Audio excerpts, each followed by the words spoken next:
আজকের ভিডিওতে আমি আপনাদের দেখাবো যে কিভাবে আপনারা আপনাদের ফেসবুক অ্যাকাউন্টের ফ্রেন্ড লিস্ট হাইড করবেন। তো ফেসবুক অ্যাকাউন্টের ফ্রেন্ড লিস্ট হাইড করার জন্য আপনারা আপনাদের ফোন থেকে ফেসবুক অ্যাপ্লিকেশনটি ওপেন করবেন। ফেসবুক অ্যাপ্লিকেশন ওপেন করার পর এবার আপনারা ওপরে এখানে ডান দিকে ৩ টে লাইনে ক্লিক করবেন। ৩ টে লাইনে ক্লিক করার পর এবার আপনারা ওপরে এখানে সেটিংস এর লোগো দেখতে পাবেন। তো আপনারা সেটিংস এর লোগোটিতে ক্লিক করবেন। ক্লিক করার পর এবার আপনারা একটু ওয়েট করবেন। ওয়েট করার পর এবার আপনার সামনে এরকম একটি ইন্টারফেস চলে আসবে। আপনারা একটু নিচের দিকে চলে আসবেন। নিচের দিকে আসার পর এখানে আপনারা একটি অপশন দেখতে পাবেন, how people find and contact you.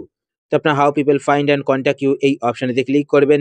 এই অপশানে ক্লিক করার পর এবার আপনারা এখানে একটি অপশন দেখতে পাবেন, who can see your friend list. তো আপনারা এই অপশানেতে ক্লিক করবেন। এই অপশানে ক্লিক করার পর এবার আপনারা এখানে অনেকগুলো অপশন দেখতে পাবেন। তো প্রত্যেকটি অপশনের কাজ আমি এখন আপনাদের বলে দেবো। তো আপনারা কিন্তু সেই হিসাবে সেটিংসটি করতে পারবেন। তো এখানে দেখতে পাচ্ছেন পাবলিক, মানে সকলে দেখতে হবে। তারপর দেখতে পাচ্ছেন ফ্রেন্ডস, যদি আপনার ফ্রেন্ড সিলেক্ট করেন, ফ্রেন্ড সিলেক্ট করলে কিন্তু শুধুমাত্র আপনাদের ফ্রেন্ড লিস্টে যারা থাকবে তারাই দেখতে হবে, ঠিক আছে?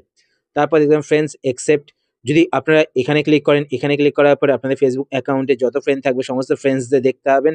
আর আপনারা কিন্তু ওপরে এখানে সার্চও করতে পারবেন কোনো একটা ফ্রেন্ডের নাম লিখে, ঠিক আছে? এবার আপনারা এখান থেকে যেই ফ্রেন্ডের কাছ থেকে আপনাদের ফ্রেন্ড লিস্ট হাইড করতে চান, তো সেই ফ্রেন্ডটিকে এখান থেকে সিলেক্ট করবেন এইভাবে। সিলেক্ট করার পর এবার আপনার ওপরে এখানে ডানে ক্লিক করবেন।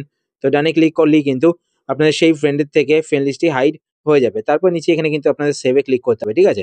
তারপর নেক্সট এখানে দেখতে পাচ্ছেন স্পেসিফিক ফ্রেন্ডস, যদি আপনি এটা সিলেক্ট করেন, এটা সিলেক্ট করার পর এখান থেকে আপনারা যাদের সিলেক্ট করবেন তারাই শুধুমাত্র আপনাদের ফেসবুক অ্যাকাউন্টের ফ্রেন্ড লিস্ট দেখতে হবে। তো এখান থেকে কিভাবে সিলেক্ট করবেন, সিলেক্ট করার পর উপরে এখানে ডানে ক্লিক করবেন।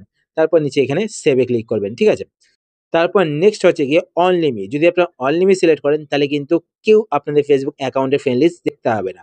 তো আপনারা সিলেক্ট করবেন, সিলেক্ট করার পর নিচে এখানে সেভে ক্লিক করবেন। তো আপনাদের ফেসবুক অ্যাকাউন্টের ফ্রেন্ড লিস্ট কিন্তু কেউ দেখতে হবে না। তো এইভাবে কিন্তু আপনারা আপনাদের ফেসবুক অ্যাকাউন্টের ফ্রেন্ড লিস্ট হাইড করতে পারেন। তো আশা করছি আজকে ভিডিও আপনাদের হেল্পফুল হয়েছে। যদি হেল্পফুল হয়ে থাকে তাহলে অবশ্যই লাইক করে দেবেন। আর আপনারা যদি এই চ্যানেলে নতুন হয়ে থাকেন তো চ্যানেলটিকে সাবস্ক্রাইব করে পাশে বেল আইকনটি কল করে রাখবেন এরকম নতুন নতুন ইন্টারেস্টিং ভিডিও নোটিফিকেশন পেতে। তো আজকের মতো এই পর্যন্তই, আবার দেখা হবে আপনার সাথে নতুন একটি ভিডিওতে। তো টাটা, সবাই ভালো থাকবেন।